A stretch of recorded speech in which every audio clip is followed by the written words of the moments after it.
আসসালামু আলাইকুম রহমতুল্লাহ। বন্ধুরা, এই যে দেখেন, এই গাছটা কতগুলো ফুল আসছে।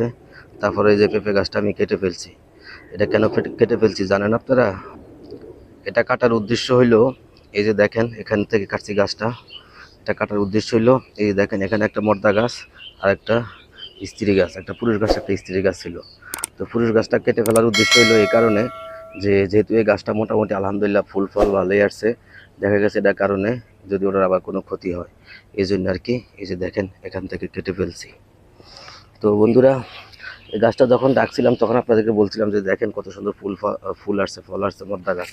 কিন্তু এখন দেখলাম যে এই মর্দা গাছে ফুল ফলে চিন্তা করতে গেলে আমার যে আসল গাছ সেটারই ফল কমে যাব। সবাই বলছে, আবার আমি নিজেও চিন্তা করলাম যে না ঠিক আছে, তাহলে এটা কেটে ফেলি।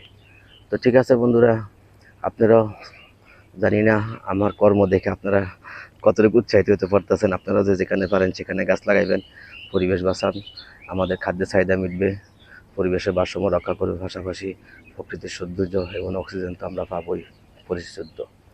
তো ঠিক আছে বন্ধুরা, আমার ভিডিও যদি ভালো লাগে অবশ্যই আপনারা লাইক করবেন, কমেন্ট করবেন, শেয়ার করবেন, সাবস্ক্রাইব করবেন, আমাকে উৎসাহিত করবেন। আজকের মতো রাখি। আপনারা সবাই ভালো থাকবেন, নিজে খেয়াল রাখবেন। আল্লাহ হাফেজ।